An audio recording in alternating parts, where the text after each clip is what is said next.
प्रदेश में भले ही अगले साल चुनावी बिगुल बजेगा, लेकिन उससे पहले ही उत्तर प्रदेश पूरी तरह से सियासी रंग में रंगा हुआ नजर आ रहा है। समाजवादी पार्टी भी 2027 की तैयारी अभी से करने लगी है और सपा के सामने सबसे बड़ा मुद्दा ओम प्रकाश राजभर की खाली जगह को भरने का है। तो अब इसका हल भी समाजवादी पार्टी के प्रमुख अखिलेश यादव ने निकाल ही लिया है, जिससे उत्तर प्रदेश की राजनीति में भी हलचल तेज हो गई है।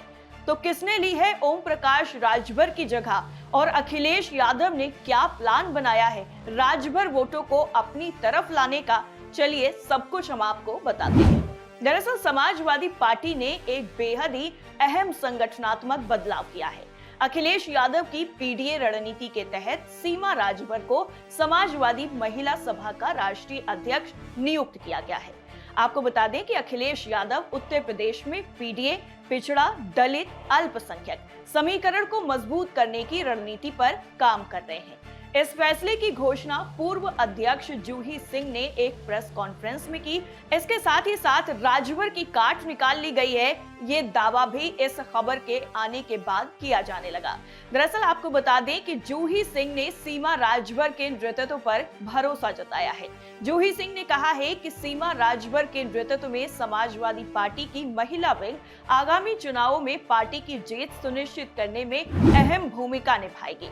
उन्होंने कहा कि पार्टी का लक्ष्य 2027 में उत्तर प्रदेश में फिर से सत्ता में वापसी करना और अखिलेश यादव को मुख्यमंत्री बनाना है। समाजवादी पार्टी और सुहेल देव भारतीय समाज पार्टी यानी सुभासपा के गठबंधन ने 2022 के यूपी विधानसभा चुनाव में पूर्वांचल में बीजेपी को कड़ी चुनौती दी थी।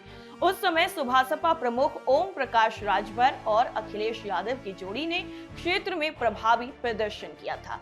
हालांकि ओम प्रकाश राजभर अब एक बार फिर से एनडीए के साथ जा चुके हैं और सपा पर लगातार निशाना भी साध रहे हैं। ऐसे में समाजवादी पार्टी को राजभर वोट बैंक साधने के लिए उस समाज से एक ऐसे ही नेता की जरूरत थी जो उन्हें सीमा राजभर के रूप में मिल गया है। सीमा राजभर के जरिए पूर्वांचल साधेंगे अखिलेश। इस फैसले के बाद माना यह जा रहा है कि सीमा राजभर की समाजवादी महिला सभा के राष्ट्रीय अध्यक्ष पद पर नियुक्ति अखिलेश यादव की पीडीए रणनीति का हिस्सा है, जिससे पार्टी पूर्वांचल में नए सिरे से समीकरण साधेगी। सीमा राजभर मूल रूप से बलिया की रहने वाली हैं और जमीनी स्तर से राजनीति से जुड़ी रही हैं। उन्होंने अपने राजनीतिक करियर की शुरुआत सुभासपा से ही की थी, जहां उन्हें महिला मोर्चा का जिला अध्यक्ष बनाया गया था। हालांकि 2022 में उन्होंने ओम प्रकाश राजभर पर बेहद गंभीर आरोप लगाकर सुभासपा को छोड़ दिया था और समाजवादी पार्टी का दामन थाम लिया था। पूर्वांचल की राजनीति में अब उन्हें ओम प्रकाश राजभर की काट के तौर पर देखा जा रहा है।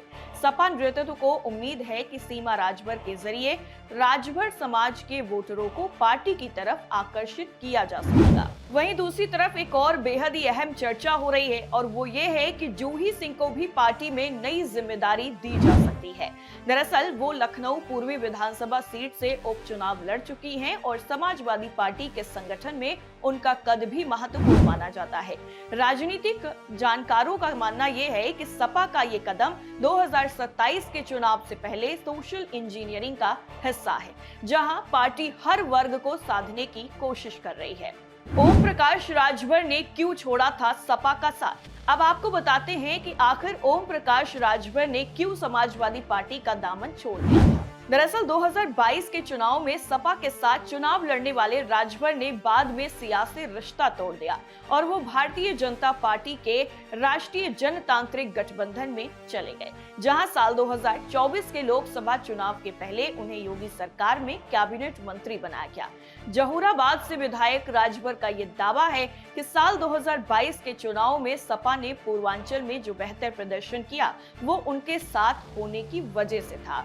हालांकि सपा राजभर के इन दावों से इनकार करती है। सपा का तर्क है कि अगर राजभर सियासी तौर पर इतने ही ज्यादा ताकतवर हैं, तो बीजेपी को उन्होंने इसका लाभ क्यों नहीं पहुंचाया।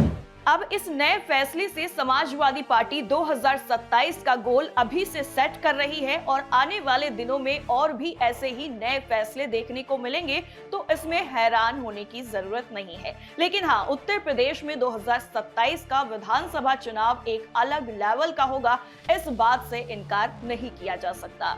तो कैसी लगी आपको हमारी ये खबर, कमेंट करके जरूर बताइए। बाकी तमाम देश दुनिया की खबरों के लिए देखते रहिए TV7 भारत। नमस्कार।